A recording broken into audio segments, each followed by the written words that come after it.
Pegue sua Bíblia.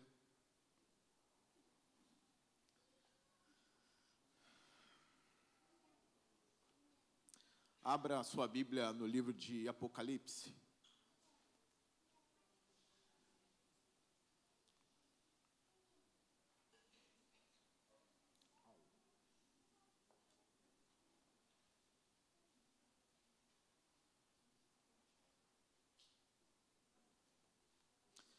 Apocalipse, capítulo 3, versículo 7. Se você não tem uma Bíblia, a minha primeira recomendação é olhar aqui para o telão da igreja, acompanhar tudo do telão. E a minha segunda recomendação, se você não tem uma Bíblia, compre uma Bíblia.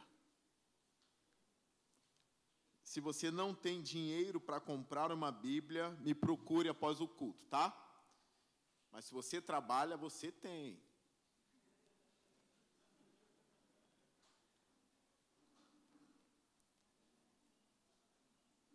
Eu recomendo comprar uma Bíblia NVI. Tem Almeida, né? Você vai na loja que vende Bíblia, ou lá no site da internet, e coloque Bíblia NVI e compre essa Bíblia. É a versão que nós usamos aqui na igreja. E aí você vai estar acompanhando as pregações de uma forma mais clara. Apocalipse 3, versículo 7, diz assim: Ao anjo da igreja em Filadélfia escreva: Estas são as palavras daquele que é santo e verdadeiro, que tem a chave de Davi. O que ele abre, ninguém pode fechar, e o que ele fecha, ninguém pode abrir. Conheço as suas obras. Eis que coloquei diante de você uma porta aberta que ninguém pode fechar.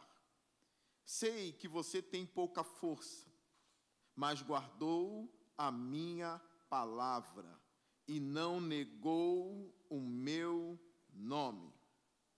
Veja o que farei com aqueles que são sinagoga de Satanás e que se dizem judeus e não são, mas são mentirosos. Farei que se prostrem aos seus pés e reconheçam que eu o amei. Visto que você guardou a minha palavra de exortação à perseverança, eu também o guardarei da hora da provação que está para vir sobre todo o mundo, para pôr à prova os que habitam na terra. Venho em breve. Retenha o que você tem, para que ninguém tome a sua coroa. Farei do vencedor uma coluna no santuário do meu Deus, e dali ele jamais sairá.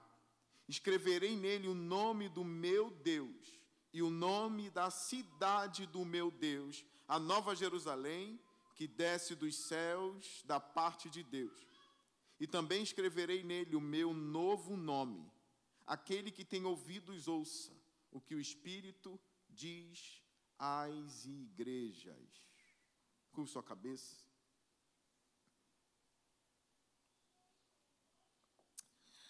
Senhor Deus, me coloca em tuas mãos agora.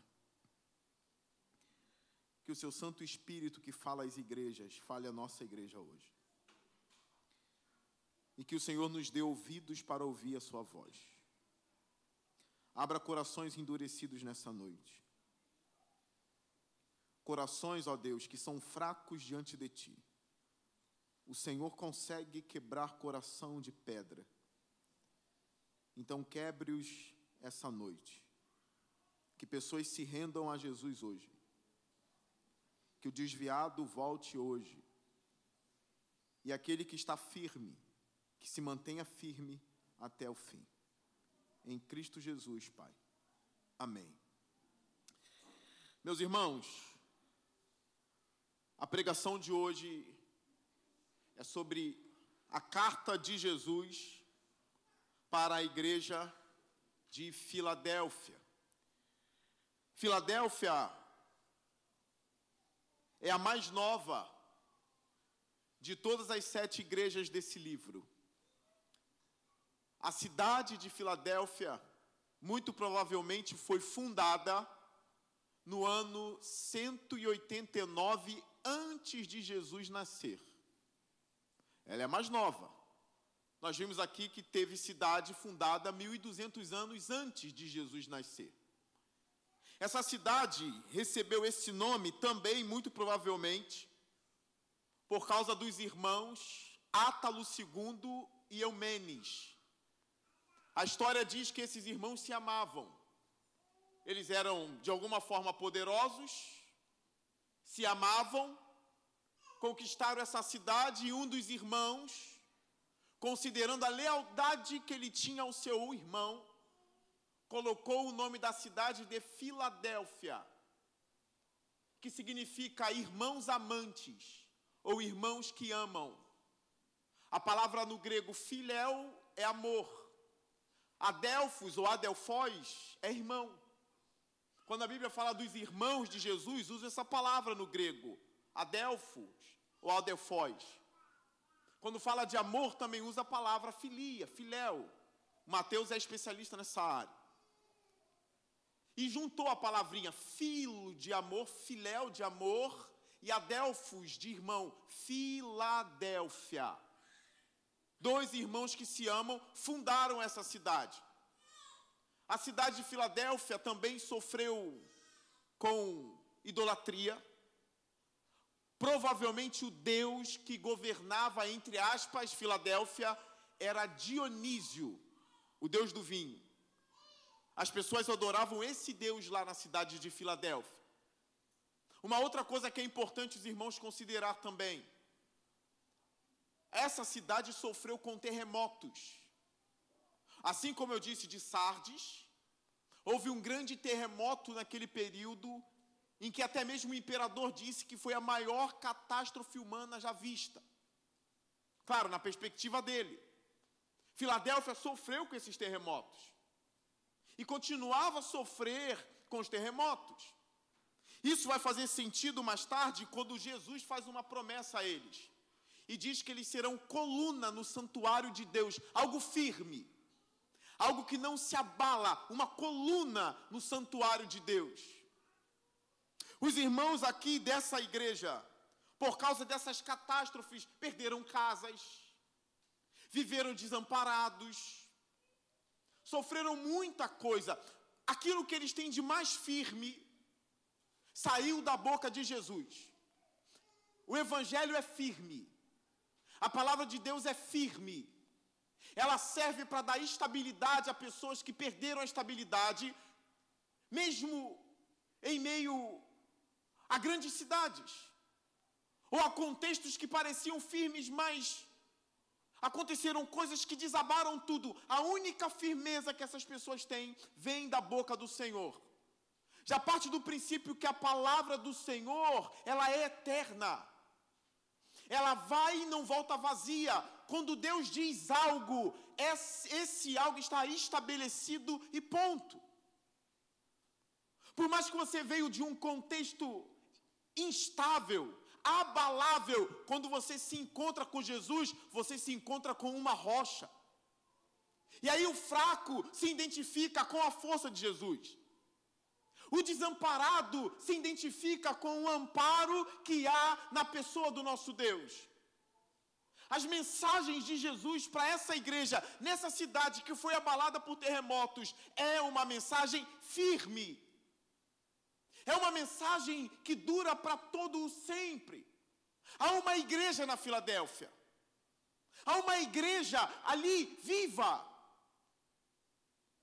As 2 igrejas que não receberam reprovação do Senhor, das 7 igrejas do Apocalipse, foram Esmirna e Filadélfia. Pasmem, as 2 igrejas mais fracas. As 2 igrejas com menos poder.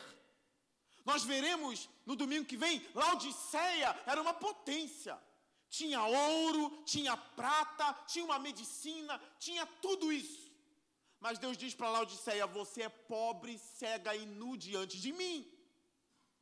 Nós vemos o poder das outras cidades, mas todas elas tinham uma repreensão do Senhor.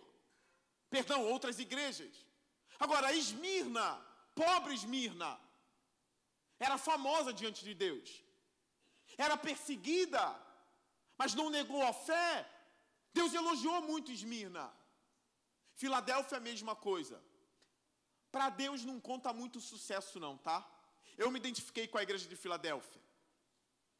Nós da PIB do Parque devemos nos identificar com Filadélfia. É uma igreja fraca, menos influente do que as outras, mas é rica diante de Deus. É uma igreja abençoada e amada. Deus vai dizer nessa carta: eu amo vocês.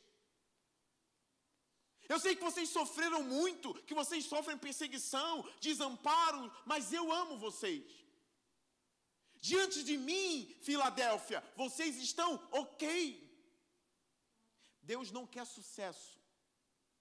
Deus não pede sucesso da igreja. Deus não quer uma igreja que tem fama no mundo todo. Não é isso, ela pode até ter, mas não é o chamado de Deus para ela. Qual é o chamado de Deus para a igreja? Ser fiel. A igreja precisa ser fiel. Pobre Filadélfia, mas fiel ao nosso Deus. Nós vimos na abertura dessa carta, Jesus dizer: ao anjo da igreja em Filadélfia escreva: estas são as palavras daquele que é santo e verdadeiro, que tem a chave de Davi. Eu nunca vi um profeta em toda a Bíblia, nem um sacerdote famoso da Bíblia, eu nunca vi ninguém se apresentar como santo e verdadeiro, a não ser Deus. Não é qualquer pessoa que se apresenta assim. Imagine eu chegando na sua casa, estendo as minhas mãos e digo assim: prazer, pastor Leonardo, o santo e verdadeiro. Você vai estranhar ou não vai? Você vai estranhar? De duas uma, ou você vai cair na minha palhaçada e vai me idolatrar, ou você vai dizer: isso aí não é pastor não, isso aí é um lobo. Não é qualquer um que se apresenta assim, e nem pode se apresentar assim. Elias não se apresentou assim, Moisés não se apresentou assim, Eliseu não se apresentou assim, ninguém. João Batista não se apresentou assim. O maior homem nascido de mulher até então era João Batista. Mas João não disse isso dele mesmo, Jesus disse isso de João Batista. Nascido de mulher não houve ninguém maior do que João Batista, mas o menor no reino dos céus é maior do que ele. Aí é outro texto, é para a gente entrar em outras discussões. Mas Jesus honrou João Batista. Agora, quando Jesus se apresenta aqui como santo e verdadeiro, é um sinal de divindade. Para quem está chegando agora aqui, nós somos uma igreja cristã. Jesus para nós é Deus homem. Deus, hífen, homem. Todo domingo de manhã estamos estudando Cristologia, que significa os estudos sobre Cristo. Os estudos sobre a pessoa e obra de Jesus Cristo. Nós nos assustamos com os textos da Bíblia que revelam a pessoa de Jesus. No princípio era o verbo estava com Deus e o verbo era Deus. Ele estava com Deus no princípio, todas as coisas foram criadas por meio dele e sem ele, tudo que existe não existiria. É assustador isso. Aí João vai dizer: nele estava a vida, e essa era a luz dos homens. Já começou apresentando ele de uma forma profunda. O verbo, o Logos, que estava com Deus lá no princípio. E não somente estava com Deus, mas ele era Deus. Tem algo de assustador nisso. Depois nós vemos Paulo dizer: tenham em vós o mesmo sentimento que houve em Jesus Cristo, que, embora sendo Deus, não usurpou ser igual a Deus, mas assumiu a forma de escravo. E foi obediente até a morte e morte de cruz. Ele se esvaziou. Ele abriu mão da sua glória, em certo sentido, dos seus atributos. Curioso esse esvaziamento de Jesus. Porque a gente não vê ele onipresente, né? Quando ele está em Jerusalém, ele está em Jerusalém. Ele não está em Jerusalém e em Roma ao mesmo tempo. Ele nunca pisou em Roma. É um esvaziamento. Ele nasce de Maria, os dedinhos dele pequenininho. E depois ele começa a crescer, e ele tem que estudar, ele lê a Torá, ele ia no templo. Tanto é que aos 12 anos teve uma cena que Maria e José de alguma forma esqueceram ele. E quando voltaram procurando ele com 12 anos, ele estava no templo.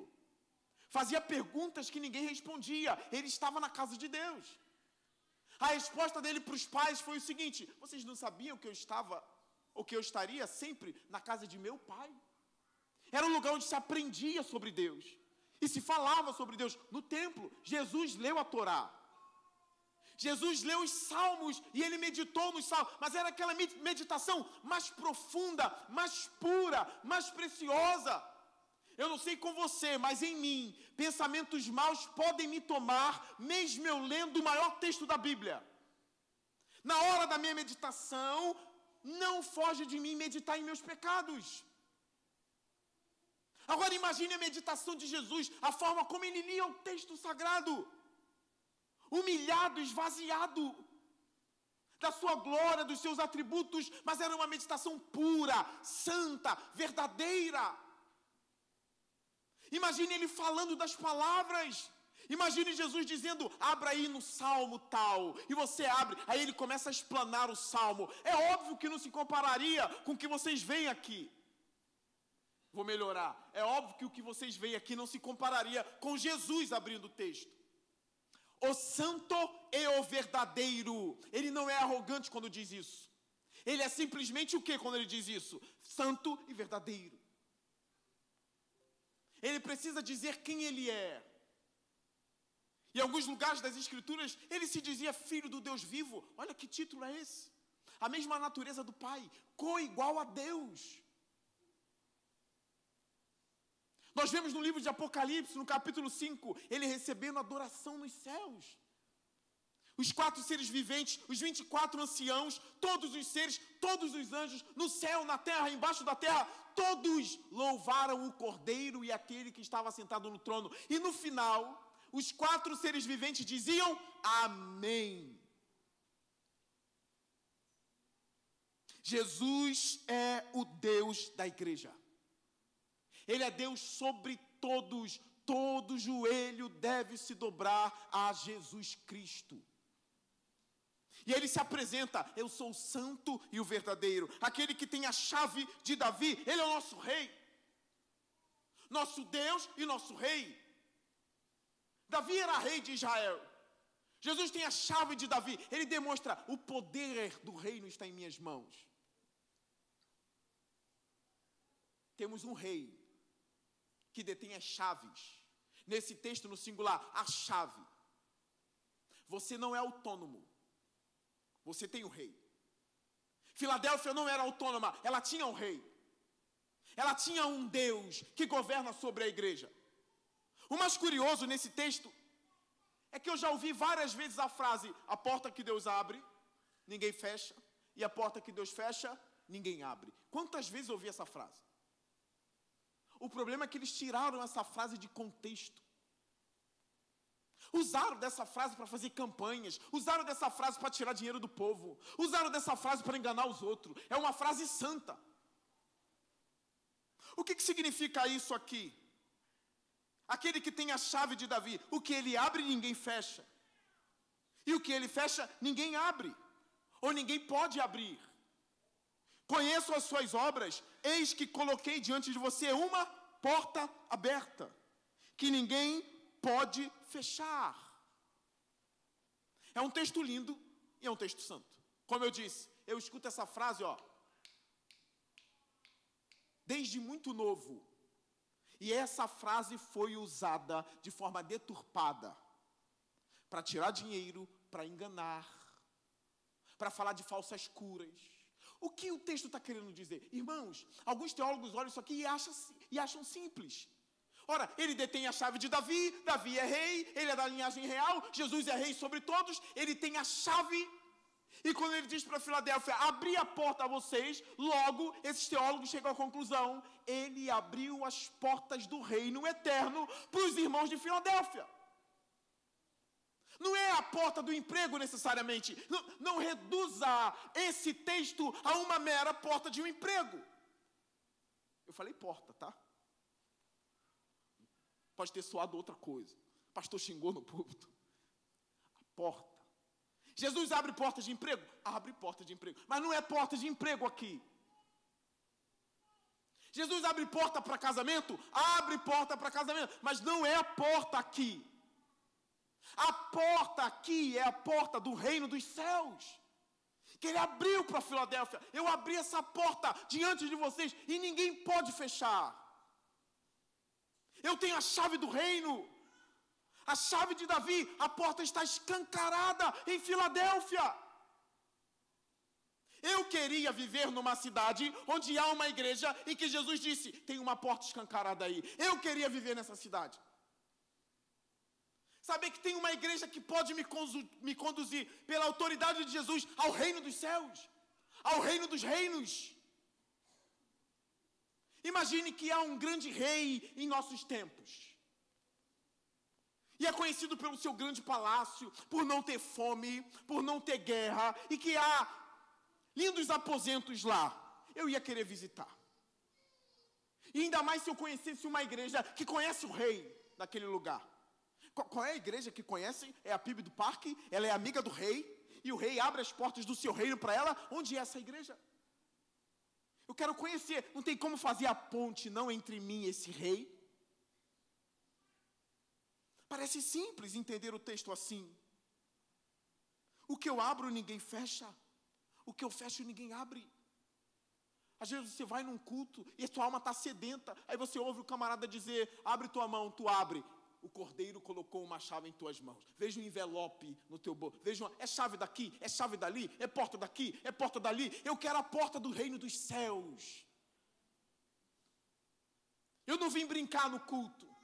Culto é lugar sério, igreja é lugar sério. Jesus é uma pessoa séria, Ele é santo e Ele é verdadeiro.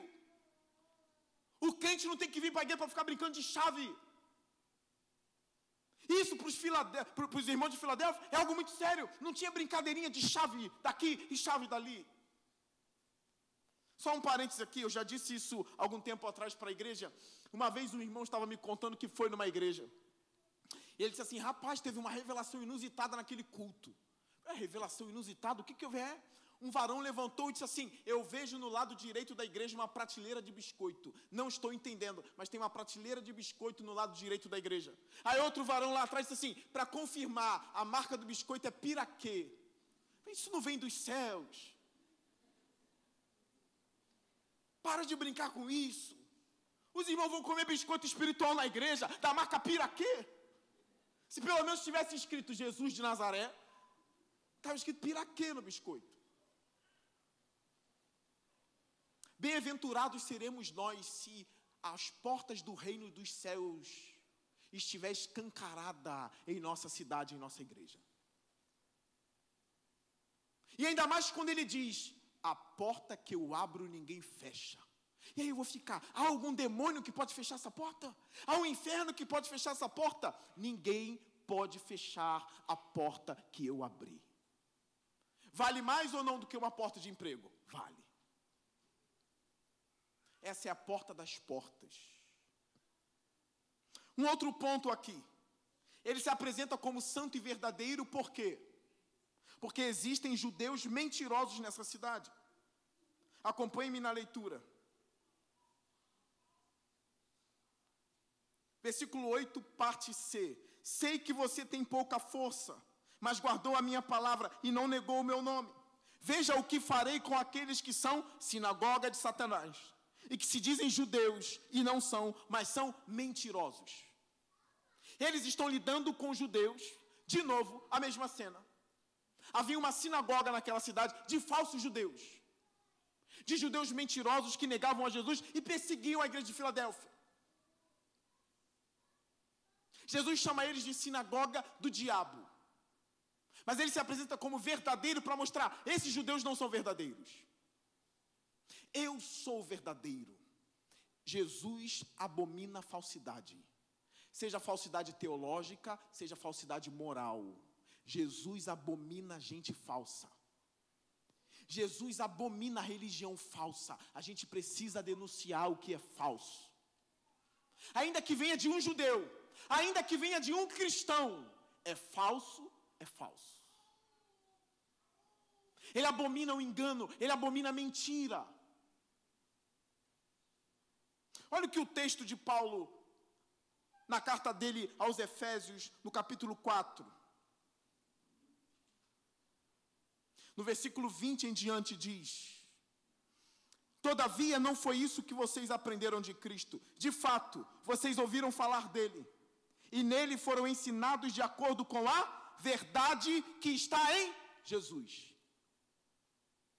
Quanto à antiga maneira de viver, vocês foram ensinados a despir-se do velho homem, que se corrompe por desejos enganosos, a serem renovados no modo de pensar e a revestir-se do novo homem, criado para ser semelhante a Deus em justiça e em santidade provenientes da verdade.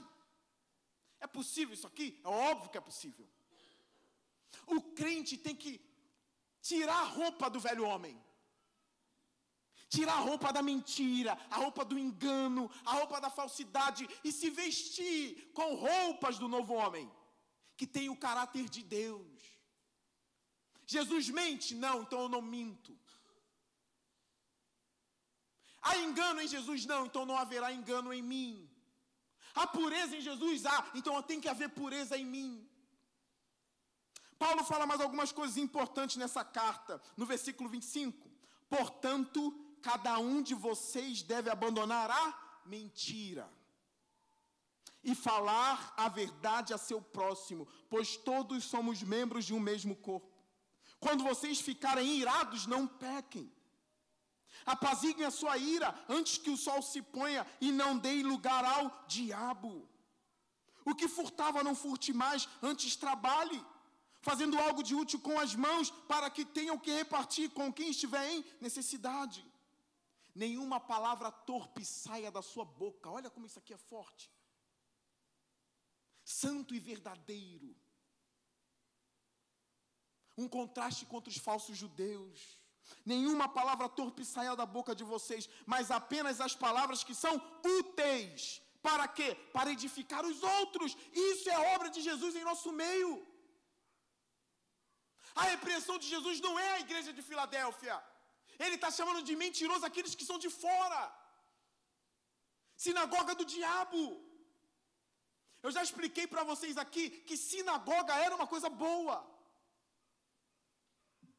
Os estudiosos dizem que os irmãos de Filadélfia foram proibidos de entrar na sinagoga.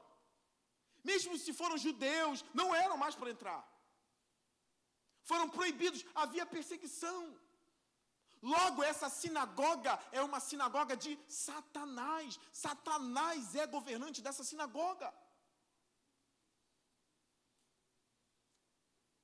Lutemos para que a nossa igreja não seja uma igreja do diabo. Lutemos para que a nossa igreja seja sempre a igreja do Deus vivo. Como deve ser a nossa maneira de viver igreja? Nunca nem beirando a falsidade, nem encostando na falsidade. Nunca nem brincando com a mentira, nunca. Já aprendemos estudando Apocalipse que Jesus passeia na igreja. Nenhuma palavra torpe saia da boca de vocês, mas apenas a que for útil para edificar os outros. Cala a boca se não for para edificar. Conforme a necessidade, para que conceda graça aos que a ouvem. Não entristeçam o Espírito Santo, com o qual vocês foram selados para o dia da redenção. Livrem-se de toda amargura, indignação e ira, gritaria e calúnia, bem como de toda maldade. Sejam bondosos e compassivos uns para com os outros, perdoando-se mutuamente, assim como Deus os perdoou em Cristo Jesus.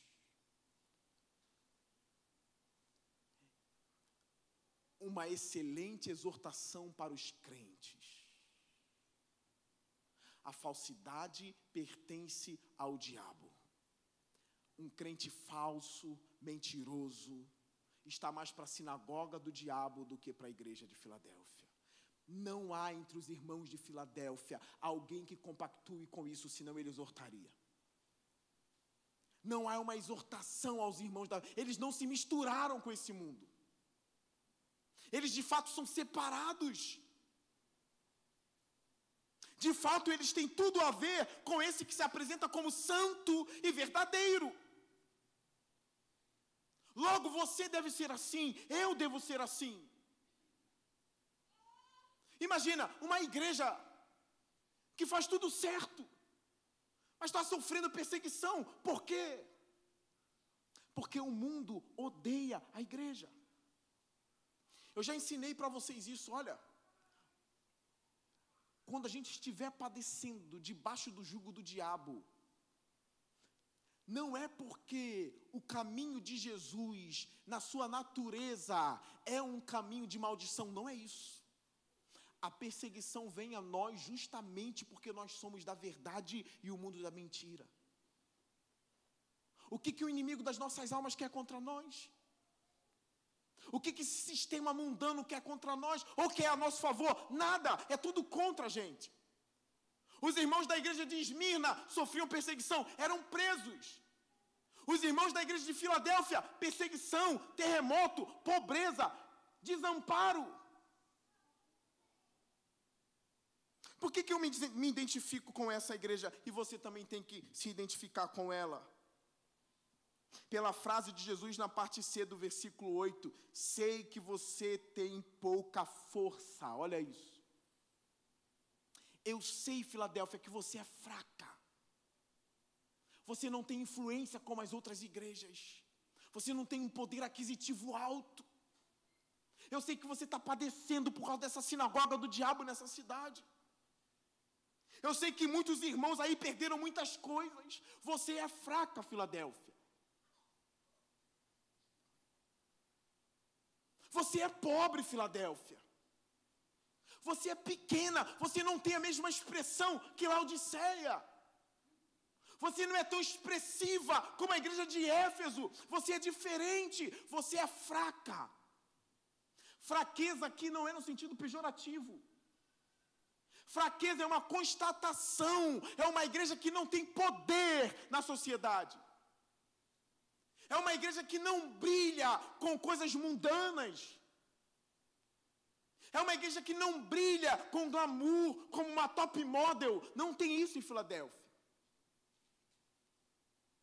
Ser fiel é sempre o critério para a bênção divina. Grava isso. Nunca o sucesso.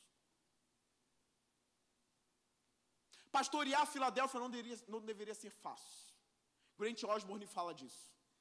Ele disse uma vez, eu conheci um pastor, que ele foi pastorear uma determinada igreja, que era uma igreja fraca, que não tinha tanto poder como outras igrejas, e ele ouviu determinado conselho de outros pastores. Rapaz, não pastoreia aí não, tem tanto lugar bom, tem tanto lugar top, não pastoreia aí não. Grant Osborne diz o seguinte, imagine pastorear Filadélfia. Quantos conselhos mundanos, quantas coisas mundanas. Mas Jesus abençoou a igreja fraca. Esmirna e Filadélfia não tinham sucesso, mas eram fiéis. Qual é a exortação para a gente?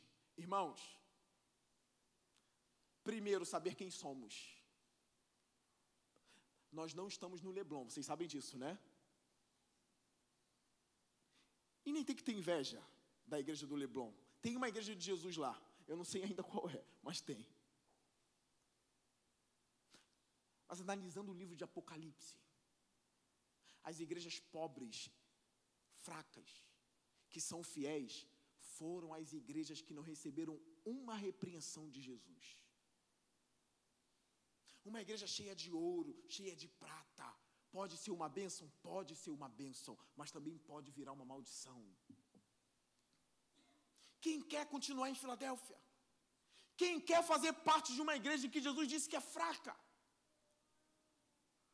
Quem quer fazer parte de uma igreja inexpressiva?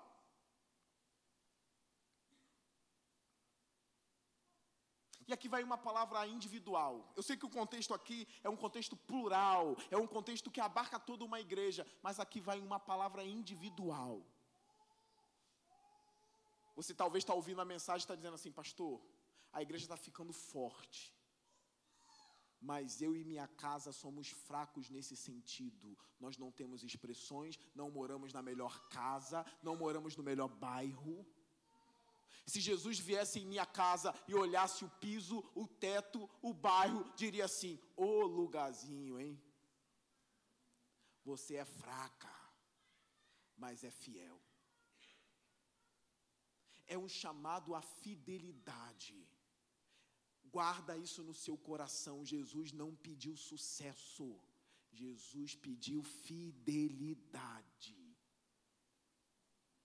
Eu vejo pessoas invejando casa dos outros.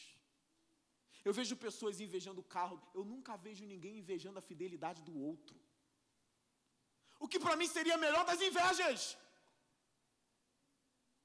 Pastor, eu estou morrendo de inveja. De quem? De fulano. Por quê? Porque ele é fiel a Deus e eu não. Eu ia dizer, rapaz, dá outro nome para isso. Isso não é inveja. Nem eu sei o que é. Mas é bom ter isso aí. Eu nunca vi ninguém dizendo, eu tenho inveja dele, porque ele ama Jesus como eu nunca amei na minha vida. As pessoas sempre invejam aquilo que é forte no outro. Sempre inveja aquilo que é glamuroso no outro. Sempre inveja aquilo que é top no outro. Nunca invejam aquilo que é fiel no outro. A lealdade do outro. Me permita usar o termo inveja ainda, que não é esse termo. Eu preferiria o termo desejo. Desejo não é algo ruim, tá? Depende do que você deseja. Eu desejo ser fiel como Filadélfia. PIB do parque, seja fiel como Filadélfia. Uma vez uma pessoa disse para mim, se você pudesse arrancar a PIB do parque e colocasse lá no meu bairro, sai daí e vem para cá, porque é impossível fazer isso. Não tem como tirar a igreja daqui e botar em Copacabana. A igreja está onde está. Tem igreja no sertão, com 15 membros, esquecida pelos homens, esquecida pelas igrejas. Mas se ela se manter fiel, ou se mantiver fiel, Jesus está dizendo para essa igreja o mesmo que falou para Filadélfia, e coloquei uma porta aberta no meio de vocês, e ninguém pode fechar essa porta. Você é fraca, mas tem guardado o meu nome e a minha palavra. Igreja inexpressiva não quer dizer igreja infiel. Igreja pobre não quer dizer desamparada por Deus. Nós aprendemos isso em Apocalipse, que nós vamos estudar a igreja de Laodiceia em breve. Olha a continuação. Sei que você tem pouca força, mas guardou a minha palavra e não negou o meu nome. Esse termo aqui, não negou o meu nome, quer dizer que a igreja passou por constantes provações. Não adianta que você nunca ouvirá isso, se você nunca passou por provação. A sua vida sempre foi molezinha. Nunca Jesus vai dizer para você que teve uma vida mole, uma vida fresca, assim, você nunca negou o meu nome. Ele não falaria isso. Negar o nome de Jesus se torna uma possibilidade grande quando você está sendo provado. Lembra do discípulo Pedro? Um dos melhores discípulos. Talvez o mais confiante dos discípulos. Lembra dele? Nunca te negarei. Jamais negarei o Senhor. Pedro, Pedro, antes que o galho cante, tu me negarás 3 vezes. Lembra? Disseram, olha ele anda igual Jesus, ele é um deles. Não, não sou. A terceira vez, olha lá, é ele, é um dos 12. Não sou. Na terceira vez, o texto bíblico de Marcos diz assim, e Pedro, lançando maldições, disse, não conheço este homem. É aí que eu quero ver se a gente permanece fiel. A espada pega aí, pega aqui. A espada pega em mim, pega em vocês. Eu já passei por provação. Eu já passei por tribulação e pela graça de Deus tenho permanecido até hoje. Você passou por provação, sim ou não? Pisou no primeiro caco de vida espiritual, abandona tudo? Você nunca foi de verdade. Ou foi e através disso vai se envergonhar como Pedro. Porque quando ele negou a terceira vez, ele olhando para Jesus, ele ouviu o galo cantar, a Bíblia diz, e Pedro se lembrou das palavras de Jesus. Quando Pedro se lembrou, a Bíblia fala, então ele começou a chorar. Porque ele se lembrou da palavra, ele disse, o meu Senhor disse que eu ia negá-lo, ele disse, aí ele começa a chorar, eu neguei o nome dele, há esperança para Pedro agora? Todo aquele que nega Jesus será negado nos céus. Há esperança para Pedro agora. Aí Jesus ressuscita dos mortos e diz assim, diga aos meus discípulos e a Pedro que eu vou até eles. Olha que coisa boa. Pedro foi restaurado, virou pastor da igreja. Negou Jesus, mas se arrependeu. Se você ainda não passou por uma provação em que a sua fé está sendo colocada em perigo, você não pode dizer a mim, nunca neguei Jesus. Calma, calma. Não passou por nada ainda, calma. Filadélfia passou e continua passando. Passou e continua passando por perseguições e provações. Aí Jesus elogia. Você é fraca, mas guardou a minha palavra e não negou o meu nome. Ele está vendo tudo. Ele está vendo cada passo, cada perigo que a sua fé correu e você não negou o nome dele. Não o abandonou, mas tem permanecido. Irmãos, para a gente passar para o bloco final da mensagem. Quando a provação vier, lembre-se dessa pregação. Quando a provação vier, pode ser uma perseguição humana, pode ser uma perseguição do maligno contra você. Isso ocorre. Lembra disso. Eu não vou negar o nome do Senhor porque Filadélfia não negou. Aí você vai lembrar do que eu estou dizendo, olha, é só em meio à provação que eu posso dizer que permaneço fiel. Usa da provação para dizer, permaneci em Cristo. É um momento que eu estou sendo testado, é agora que eu quero ver a minha fé. Procure um irmão, procure um amigo, peça ajuda de oração, mas mantenha-se firme.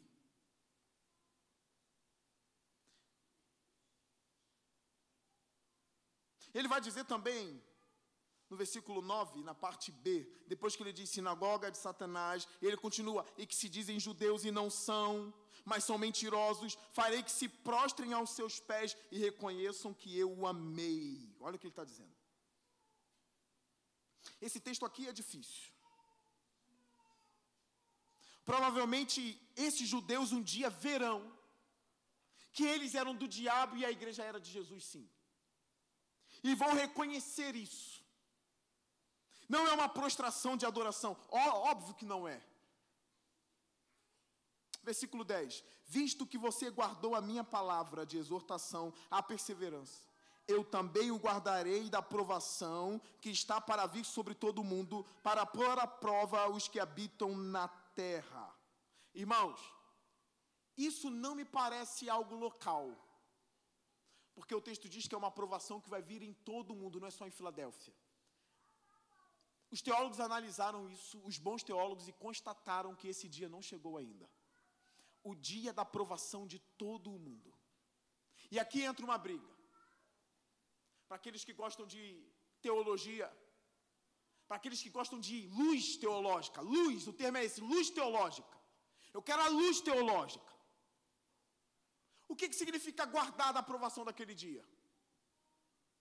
Tirar ou proteger enquanto a tribulação acontece? Essa é uma grande discussão. Porque a maioria dos crentes no Brasil, crer que esse período vai se dar assim. O anticristo está para se manifestar e vai vir uma aprovação em todo mundo. Jesus vai arrebatar a igreja secretamente, vai sumir todo mundo. Lembra da música antiga? Onde está aquele povo barulhento? Onde está que não se vê nenhum irmão? Lembra disso? Aquele povo foi embora para Sião. Lembra?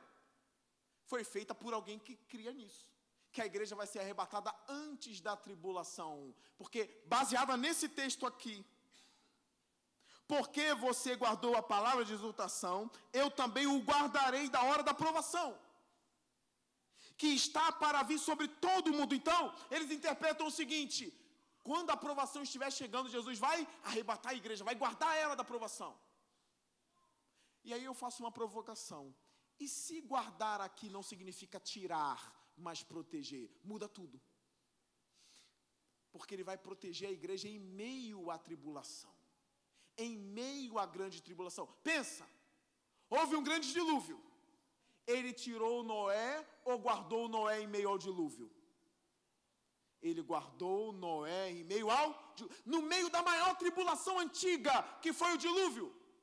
Ele protegeu o seu filho numa arca.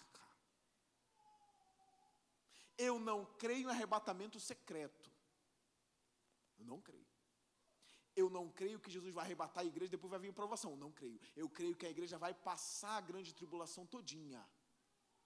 E no final Jesus vai se manifestar em glória. E todo olho verá, como está em Mateus 24. Não é secreto. Eu creio que todo olho verá. Todas as nações verão o Filho de Deus vindo, com poder e grande glória. E a Bíblia diz, e eles se lamentarão. Todos os povos se lamentarão. Não é secreto. Eu creio que você, se a provação, a tribulação acontecer semana que vem, o anticristo se manifestar semana que vem, você que é crente fiel, vai ficar. Pastor, tu acabou com a minha noite. Porque eu sempre imaginei que o William Bonner ia estar na Globo, um ET veio e abduziu 30%, se bem que tem teólogo pessimista, né? 3% do povo do mundo. Eu sou um pouco mais otimista, né? Vou botar 35%. Aí o Bonner na Globo, ET é verdade mesmo, eles abduziram 30% da população mundial. Aí o povo não sabe o que houve, se foi ET, se não foi. Eu não creio nisso aí, não. Ficaram as roupas no chão, né? Aquele filme que o piloto estava lá no avião, aí some, a roupa fica, e o filme não, a história, né? Que as pessoas contam. E o avião fica desgovernado. Onde está o piloto? Onde está o piloto? Só fica a roupa, a gravatinha dele. Não creio nisso. Mas eu não quero acabar com a sua noite. Há uma promessa de que Jesus vai guardar os seus na hora da provação. Pastor, como ele vai fazer isso? Ele vai guardar. Em Apocalipse existe 2 iras, tá? É porque eu não tenho tempo para ficar indo para lá e para cá, eu nem quero fazer isso. Existe a ira do dragão, que ele está com grande fúria, ele tem pouco tempo e ele vem para tentar os homens. E também a ira do cordeiro em Apocalipse. Qual é a pior ira? A ira do dragão ou a ira do cordeiro? Qual é a pior ira? A ira do cordeiro é pior do que a ira do dragão. A igreja vai passar pela ira do dragão. Pastor, vai ter crente sendo martirizado, morto? Vai. Degolado? Provavelmente. A tiro de fuzil? Provavelmente. Vai ter? Sim. Então ele não livrou, pastor? Não. Ele não livrou da ira do dragão. Porque em Apocalipse o dragão é derrotado pela morte dos cristãos que permanecem crentes. O dragão é derrotado sempre que ele mata um crente que não nega Jesus. Ele sofre uma derrota aí. O problema é quem vai encarar a ira do cordeiro. Esse é o problema. Dessa ira que está por vir, Jesus vai guardar a gente. Lembra de Moisés no Egito? Pestes, chuva de granizo, o anjo da morte vindo. Deus tirou o povo do Egito. Arrebatou para jogar as pestes? Não. O povo ficou. Mas a peste pegou no povo? Não. Ele guardou o povo no Egito. Em toda a Bíblia, o povo de Deus ficou em meio à tribulação. Inventaram essa ideia de que vão arrebatar para depois vir uma tribulação. É óbvio, na minha leitura, que a igreja vai ficar na tribulação. Mas ela será guardada da ira de Deus que vai cair sobre o mundo. Se você não é crente, você está livre da ira do dragão, porque você pertence a ele. Mas você não estará livre da ira do cordeiro que vai cair sobre você. E você vai gritar: seria bom se as montanhas caíssem sobre mim. Seria bom que as montanhas me destruíssem, porque terrível é a ira do cordeiro. Porque você guardou a minha palavra, eu guardarei você da aprovação que virá sobre todo o mundo. Tenha medo se você não é crente. Papo reto agora, tá? Me perdoe essa falha na oratória. Papo reto. Isso não é uma brincadeira. Quando Deus se enfurece contra o povo, é uma coisa muito séria. Quando Deus disser o tempo dele acabou, já tolerei muito, algo muito sério virá sobre você. E ele já prometeu que virá sobre o mundo. É por isso que a igreja prega, é por isso que o reino avance. Venham e livrem-se da ira de Deus que vai cair sobre todo o mundo. Se você pensar em refletir nisso, só essa reflexão já vai causar algo bom em você. Estou caminhando para o final. Eu quero relembrar uma coisa que eu falei há 4 anos para a igreja.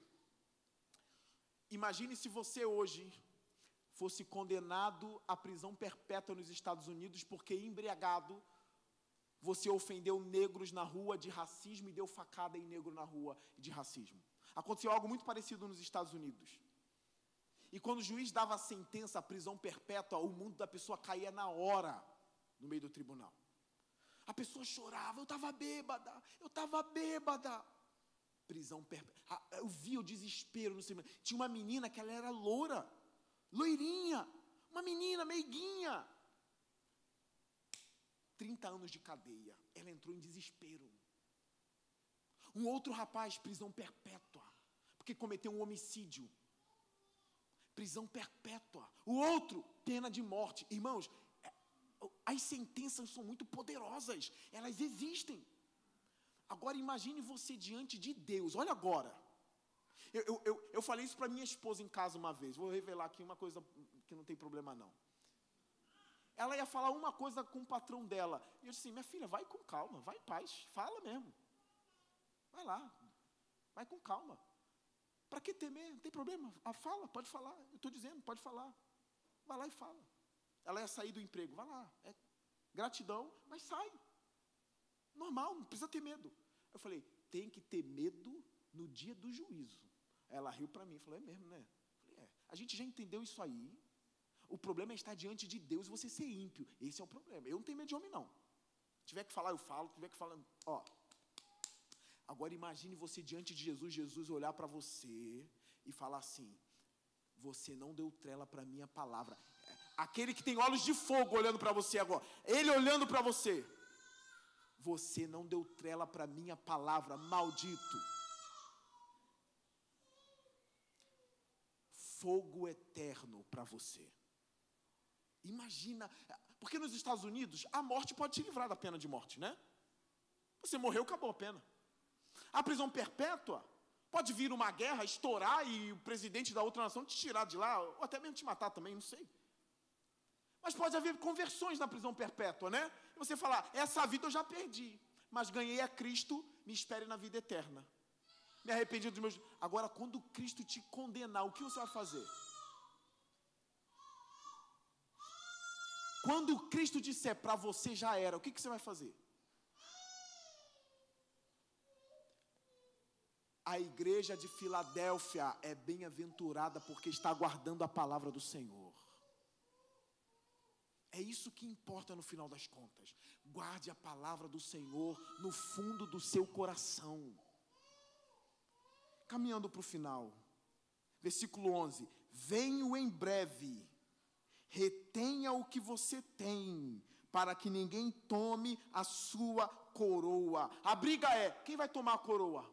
É o diabo? São os judeus da sinagoga do diabo? Ou Jesus? A conclusão, Jesus é o dono da coroa. Cuidado. Agora é um alerta para os crentes, porque Filadélfia não recebeu repreensão de Deus nesse momento, mas poderia receber daqui a uns anos. Então continue fiel, Filadélfia. Continue guardando a minha palavra. Ameaças são importantes. Se Jesus chega para mim no meu quarto e diz assim: Leonardo, zele mais, tome mais cuidado, para que ninguém tome a tua coroa. Isso ia fazer que efeito em mim? Alerta, vigia.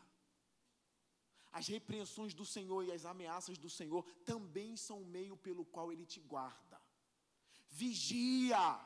Você está colocando um pé lá e um pé aqui. Vigia. Ah, mas tem a doutrina da perseverança dos santos. Rapaz, tu vigia. Vigia. Não, a coroa é minha, está aqui. Vigia. Guarda o que tu tens, para que ninguém tome a sua coroa. Eu estou vindo, eu venho em breve. Uma irmã colocou o som de trombeta no quarto. E isso eu vi na internet. Eu tive um amigo, eu já contei, não vou contar de novo a história de um amigo. Mas essa eu vi na internet, eu ri muito. O irmão dela dormindo na cama, e ela colocou um som de trombeta no celular. Param, pam, pam, pam, pam. E ela chamou: irmão, Jesus voltou. Aí ele já levantou: me perdoa, meu Deus. Me perdoa, meu Deus. Aí ela começou a rir, o moleque ficou em choque. Mas vai chegar, hein? Venho em breve, guarda o que você tem. Venho em breve, Ele está vindo. São exortações que nós precisamos ouvir e encarar diariamente. As promessas de Jesus a Filadélfia: farei do vencedor uma coluna no santuário do meu Deus, e dali ele jamais sairá. Escreverei nele o nome do meu Deus, e o nome da cidade do meu Deus. Escreverei nele o nome do meu Deus, Jesus dizendo. E o nome da cidade do meu Deus. Roma tinha essa prática, de pegar as cidades poderosas e de alguma forma, entre aspas, batizar as pessoas. As pessoas carregavam o nome das grandes cidades. Um exemplo disso, Saulo de Tarso, carregava o nome da cidade. Era uma prática mais poderosa entre os romanos. Aqui provavelmente os teólogos dizem: olha, pode ser o seguinte: José da Nova Jerusalém. José de Jerusalém. Você ser batizado com o nome da cidade de Deus e com o nome de Deus. A gente carrega estigmas, sim ou não? A gente carrega, né? Leonardo de Queimados. A gente carrega estigmas. Fulano de tal, de fulano de tal. Maria de Magdala. A promessa para os crentes de Filadélfia é: vocês carregarão o nome do meu Deus e o nome da cidade do meu Deus. Logo me aproprio disso. E aí eu já quero que me chamem de Leonardo de Jerusalém. Eu quero carregar o nome da cidade do meu Deus. Imagine isso para eles que sofreram com terremoto. Eles eram fracos, não tinham tanta influência assim. Agora Jesus está dizendo: olha a maior influência. Vocês carregarão o nome do meu Deus e da cidade do meu Deus.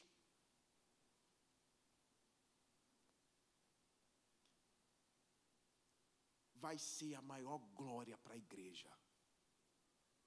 Que nome é esse que está sobre você? É o nome do meu Senhor. E esse outro nome é o nome da cidade do meu Senhor. Eu tenho casa, não sei você. Eu tenho uma cidade, não sei você. O texto vai dizer: é uma nova Jerusalém que desce dos céus, provavelmente para contrastar com essa sinagoga de Satanás, desses judeus que se acham os caras. Os judeus se acham os caras, a verdadeira oliveira. Tem a Jerusalém terrena, mas tem uma Jerusalém celestial. A celestial é de vocês. Essa é superior a esta. A de cima é superior à de baixo. O verdadeiro judeu é aquele que tem a fé de Abraão. Nós somos filhos de Abraão. A Jerusalém que desce dos céus é superior à Jerusalém que está lá. em Israel. Nós esperamos essa cidade do alto. Ele conclui: também escreverei nele o meu novo nome. Há uma briga aqui. Será que Jesus tem um novo nome que não é mais Jesus? Tem essa discussão no meio dos teólogos. Será que ele tem um novo nome sinistro? Outros vão dizer: não, a ideia não é essa de um novo nome. A ideia parece estranha para a gente, mas isso estava no contexto. Os romanos colocavam colunas com nome e carregavam o nome de imperador. A própria Filadélfia recebeu o nome de Neo-Cesareia em homenagem ao imperador. É nesse contexto que ele está dizendo: não, é o nome do meu Deus, é o meu nome e o nome da cidade. Esquece Roma, esquece Filadélfia agora. É um novo nome, é uma nova identidade. Irmãos, como sempre, o texto termina: aquele que tem ouvidos, ouça o que o Espírito diz às igrejas. Repare uma coisa, eu tenho algumas aplicações para terminar a mensagem. O que importa na sua vida, grava isso, não é o status que você alcança na sociedade, tá bem? Para com isso. Você pode ter status? Pode, mas esse não pode ser o principal motivo da sua vida. Não é sucesso que Deus está exigindo, é fidelidade. O maior sucesso para uma família não é o status financeiro dela. O maior status de uma família não é a empresa que ela tem. O maior status da minha família e da sua família é: eles carregam a palavra do Senhor. Esse é o maior status. Fica firme. Você é pobre, não tem expressão, mas você é fiel. Sou fiel. Não invejem a nada e nem a ninguém. Jesus está elogiando você. Caminha assim. Um outro ponto: leve em consideração a vida eterna. Tenha isso muito perto dos seus olhos, irmãos. Existem pessoas que vão perder tudo na vida, tá? Que vão perder tudo na vida. Mas não é essa vida que importa. A gente precisa cravar isso nos nossos olhos, irmãos. A gente só vai ser crente de verdade. Eu prometo que eu estou acabando agora. Crente mesmo de verdade, quando a gente aprender a viver pela fé. Aprender a viver pela fé é o seguinte: essa vida, essa cidade não me pertence. Eu pertenço à Nova Jerusalém. Eu não sou daqui, eu sou de lá. E está chegando esse dia. É tão belo, é tão poderoso que parece mentira. Porque a gente está acostumado com a morte, com a perda, com a dor, com o choro. Quando a gente diz: olha, Jesus vai voltar, não vai haver mais choro. Não tem mais lágrima, não tem sofrimento, não há mais morte, não há mais pecado, é para sempre. Pulando e dançando na cidade do meu Deus. Sem medo de um atropelamento, sem medo de uma bala perdida, sem medo da fome. Porque Jesus venceu. Ele venceu, Ele nos deu vida eterna de fato. Eu não quero morrer, você também não quer. Não minta para mim. Você quer viver uma vida verdadeira, uma vida abundante. Eu também quero. Há um desejo no coração do homem pela vida eterna, pela glória. E Jesus morreu na cruz e nos deu isso. Filadélfia, aprenda a depender de Jesus e a guardar a palavra do seu Deus. Porque a glória está vindo em nossa direção. Isso é um fato. É tão certo como eu estou aqui pregando a vocês. A glória está vindo, irmãos. Jesus está vindo. É nisso que a gente precisa se gloriar. Eu vou repetir: Jesus está voltando. A vinda dele está próxima. Eis que eu venho em breve. Já está acabando. Haverá uma nova era. Não como esses malucos aí estão dizendo uma nova era satânica. Não. O reino de Deus será estabelecido entre nós. Toma posse disso, tá? Vira para o irmão que está do seu lado assim: toma posse disso.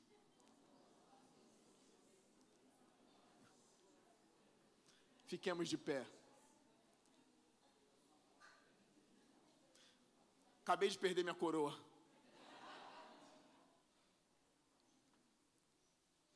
Pai Santo, abençoe tua igreja. Nos ensine a te amar.